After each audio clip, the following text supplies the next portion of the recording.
नमस्कार. स्वागत आहे तुमचं आपल्या श्री गणेशाय चॅनलमध्ये. सर्वांना श्री स्वामी समर्थ. तर आपल्या हिंदू संस्कृतीत प्रत्येकाच्या घरात देवघर हे असतेच. त्यात आपण आपले कुलदैवत, आराध्य दैवत यांची स्थापना करत असतो व त्यांची दररोज नित्यनियमाने पूजा देखील करत असतो. परंतु ही रोजची देवपूजा करत असताना आपण या गोष्टी करतोय का? किंवा रोजची देवपूजा करत असताना आपल्या हातून काही कळत नकळत चुका घडतायत का? यासाठी रोजच्या देवपूजेचे काही साधे सोपे नियम तुम्हाला माहिती आहेत का? तर या नियमांचे पालन करून आपण आपल्या देवपूजा घरातील देवांची पूजा केली तर आपल्या घरात सुख, समृद्धी, धनसंपत्तीत वाढ होतेच. आपल्या घरात लक्ष्मी येण्याचे मार्गही मोकळे होतात. घरातील लक्ष्मी स्थिर राहते आणि आपल्या घरात धनधान्य, आरोग्य या कशाचीही कमी पडत नाही. चला तर मग हे नियम कोणते आहेत ते आपण जाणून घेऊयात. तुम्ही जर आपल्या चॅनलला सबस्क्राईब केले नसेल तर सबस्क्राईब करायला विसरू नका. यात पहिला नियम असा की घरातील देवघर हे ईशान्य दिशेलाच असावे आणि समजा या दिशेला जर शक्य नसेल तर मग तुम्ही पूर्वेकडे म्हणजेच पूर्व दिशेला देवघर करावे. जागेअभावी जर या दोन्ही दिशेला शक्य नसेल तर मग तुम्ही उत्तर दिशेला देवघराची मांडणी करू शकता. यातील दुसरा नियम म्हणजे देवघर हे ओपन असावे, म्हणजे ते बंदिस्त नसावे. देवघराला शक्यतो दरवाजा नसावा. तसेच देवघर हे जास्त उंचीवर नसावे. आपल्याला बसून देवांची पूजा करता येईल एवढ्या उंचीवर देवघर असावे. ते टांगते असू नये. देवघर नसेल तर मग तुम्ही चौरंगावरती देवांची मांडणी देखील करू शकता. आपण बसल्यानंतर आपल्या छातीच्या समोर देवघर येईल एवढ्या उंचीपत आपलं देवघर असावं. जास्त उंचही नसावं आणि एकदम जमिनीवरती देखील देव ठेवू नयेत. तुमच्याकडे जर देवघर नसेल तर मग तुम्ही चौरंगावर देखील देवांची मांडणी करू शकता. त्यानंतर जेव्हा आपण पूजेला बसत असतो त्यावेळी आपण आसन घेऊनच बसावे. कारण असं म्हणतात की बसायला आसन नाही घेतले तर आपण केलेल्या पूजेचे फळ हे सर्व भूमीला प्राप्त होते. त्यामुळे कोणतीही पूजा करण्यासाठी बसतेवेळी आसन हे अवश्य घ्यावे. त्यानंतर देवपूजा करताना प्रथम दीप प्रज्वलित करून घ्यावा. कोणतीही पूजा किंवा कोणत्याही पूजेची सुरुवात ही दीप प्रज्वलनानेच होते. त्यामुळे आधी दिव्यांची पूजा करावी, मग पूजेला सुरुवात करावी.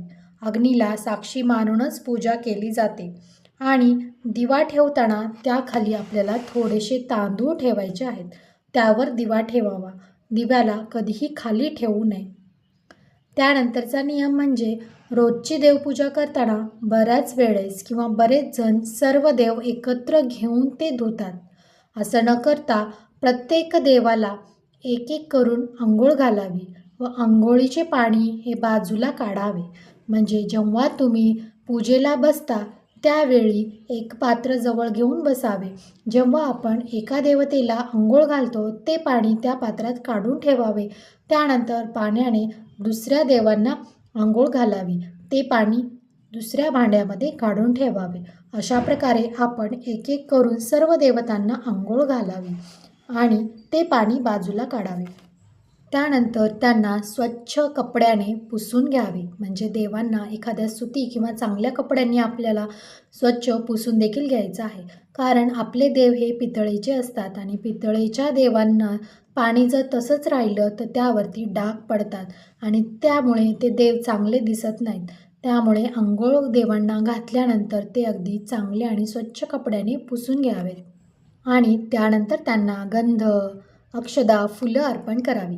अशा प्रकारे आपल्याला देवांना अंघोळ घालायची असते. असं म्हणतात की एका देवाचे अंघोळ घातलेले पाणी दुसऱ्या देवावर पडू नये. याने पूजेचे फळ आपल्याला मिळत नाही, उलटे पापच लागते. त्यानंतरचा नियम म्हणजे देवघरातील देव हे जास्त मोठे असू नयेत. म्हणजेच देवघरातील मूर्ती आपल्याला आपल्या बोटा एवढ्या उंचीच्या असाव्यात. त्यापेक्षा जास्त मोठ्या मूर्ती देवघरात असू नये. म्हणजेच 3 इंचाच्या उंचीपेक्षा जास्त मोठे देव देवघरात असू नयेत. त्यामागचं कारण म्हणजे मोठ्या मूर्तीच्या पूजा या रोजच्या रोज झाल्या पाहिजेत. त्यांना नैवेद्य दाखवावा लागतो आणि आपल्याला कधी ना कधी काही ना काहीतरी अडचण असतेच. कधी कुठे बाहेरगावी जावे लागते तेव्हा आपण घर बंद करून जातो. त्यावेळी देवांची पूजा होत नाही. त्यामुळे जास्त मोठ्या मूर्ती घेऊ नयेत किंवा देवघरात देखील ठेवू नये. असतील तर तुम्ही त्या एखाद्या मंदिरामध्ये देऊ शकता. तिथे त्यांची व्यवस्थित नित्यनियमाने पूजा होईल. तसेच देवांच्या खंडित झालेल्या मूर्ती किंवा फोटो घरात ठेवू नयेत. खंडित झालेल्या मूर्ती घरात ठेवल्या तर आपली प्रगतीही थांबू शकते. त्यामुळे अशा मूर्ती व फोटो लगेचच विसर्जित कराव्यात. पुढचा नियम म्हणजे पूजा करताना शांत मनाने आणि शुद्ध अंतकरणाने पूजा करावी. मन, बुद्धी शांत ठेवावी व मौन धारण करून पूजा करावी. म्हणजेच अगदी शांतपणे आपल्याला पूजा करायची आहे. इकडे आपण कोणाशी तरी बडबड करतोय आणि एका बाजूला पूजा करतोय तर असं करू नये. तुम्ही नामस्मरण करत पूजा करू शकता किंवा मंत्र, स्तोत्र म्हणत पूजा करावी. जर मंत्र, स्तोत्र येत नसेल तर मग तुम्ही फक्त श्री स्वामी समर्थ म्हणत पूजा करावी किंवा मग ओम गणगणपते नमः म्हणत पूजा करावी.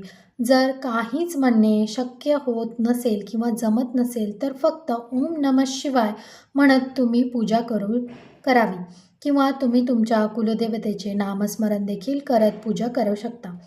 त्यानंतरचा नियम म्हणजे देवांना कधीही खाली ठेवू नये. देवांना त्यांना आसन द्यावे किंवा वस्त्र किंवा एखादे पीस तुम्ही खाली अंथरायचे, मगच त्यावर देवांची स्थापना करावी. देव डायरेक्ट खाली ठेवू नये. त्यानंतरचा पुढचा नियम म्हणजे आपण पूजा सुरू करण्याआधी स्वतःला हळदी कुंकू लावून घ्यावे. मगच पूजेला सुरुवात करावी. बिना कुंकू लावता पूजेला बसू नये. त्यानंतर देवांना कुंकू लावावे, गंध लावावे. स्वतःला लावायचा कुंकवाचा करंडा वेगळा ठेवावा व देवांना लावायचे कुंकू वेगळे ठेवावे. त्यानंतर पूजेत ज्या अक्षता आपण वापरतो त्या चांगल्या असाव्यात, त्या तुटक्या किंवा खराब नसाव्यात. पुढचा नियम म्हणजे देवघरात आपण जो कलश ठेवतो त्याखाली देखील तांदूळ ठेवावे. तांदळाच्या राशीवर कलश ठेवावा.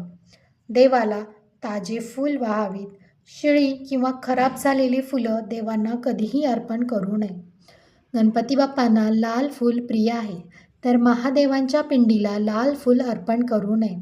लाल वस्त्र, लाल फूल किंवा लाल गंध महादेवांना कधीही अर्पण करू नये. पांढरे फूल महादेवांच्या पिंडीवर अर्पण करावे आणि भस्म हे महादेवांना लावावे.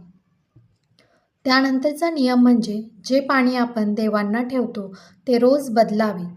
शक्य नसेल तर त्यात तुळशीपत्र टाकून ठेवावे. तुळशीपत्र टाकल्याने ती शिळं होत नाही. तुळशीपत्र हे 5 दिवस शिळं होत नाही असं म्हणतात. हे पाणी झाकूनच ठेवावे. ते उघडे ठेवू नये. ते रोज बदलावे व ते पाणी घरातील व्यक्तींना प्यायला द्यावे. त्यात देवांची एनर्जी सामावलेली असते आणि हे पाणी शक्यतो तांब्याच्या पात्रातच ठेवावे.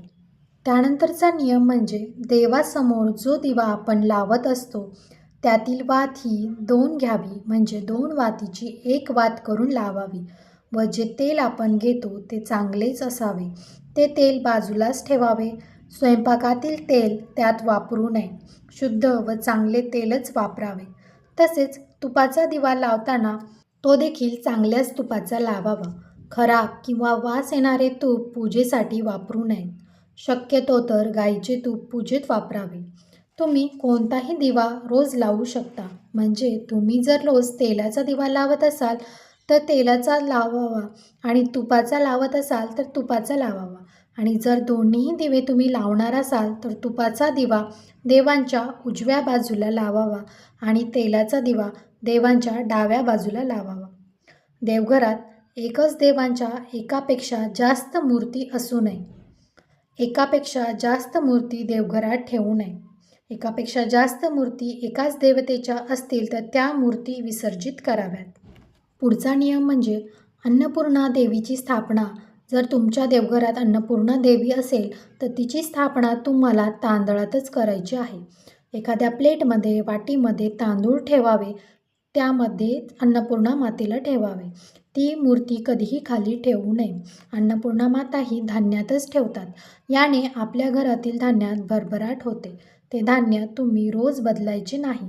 8 दिवसांना किंवा पौर्णिमेला किंवा जर ते खराब झाले, ओले वगैरे झाले तरच ते बदलावे. रोज हे धान्य बदलायची गरज नाही. जेव्हा तुम्ही हे धान्य बदलता तेव्हा त्यातील धान्य आपल्याला रोजच्या वापरातील धान्यामध्ये टाकायचे आहे. त्यानंतर त्यामध्ये तुम्ही दुसरे धान्य भरून ठेवू शकता. जर ते ओले किंवा खराब झाले असेल तर ते मग तुम्ही पक्ष्यांना खायला घालू शकता. त्यानंतरचे नियम म्हणजे सर्व पूजा झाल्यानंतर आपण देवांना धूप-दीप दाखवायचा असतो. आरती करायची असते. त्यात मग तुम्ही तेलाची, तुपाची किंवा मग कापराची आरती करू शकता. नैवेद्य रोज दाखवत असाल तर दाखवावा. जर रोज नैवेद्य दाखवणे शक्य नसेल तर साखर तरी नक्कीच ठेवावी. देवासमोर थोडीशी रांगोळी शक्य झाले तर नक्कीच काढावी. पूजेच्या आधी तुम्ही रांगोळी काढू शकता किंवा मग पूजा झाल्यानंतर रांगोळी काढू शकता. कारण पूजा करताना ती आपल्याकडून मोडली जाऊ शकते. त्यामुळे जर अडचण होत असेल तर मग ती पूजा झाल्यानंतर काढली तरी चालेल. त्यानंतर आपण देवांना नमस्कार करायचा. पूजेत काही चूक भूल झाली तर माफी असावी असं म्हणत नाक घासून नमस्कार करावा. तर अशा प्रकारे आपल्याला रोजची देवपूजा करताना या गोष्टी लक्षात घेऊन करायच्या आहेत. तर व्हिडिओ आवडला तर व्हिडिओला लाईक, शेअर आणि चॅनलला नवीन असाल तर नक्की सबस्क्राईब करा. भेटूया पुन्हा एका अशाच नवीन व्हिडिओमध्ये. तोपर्यंत सर्वांना श्री स्वामी समर्थ.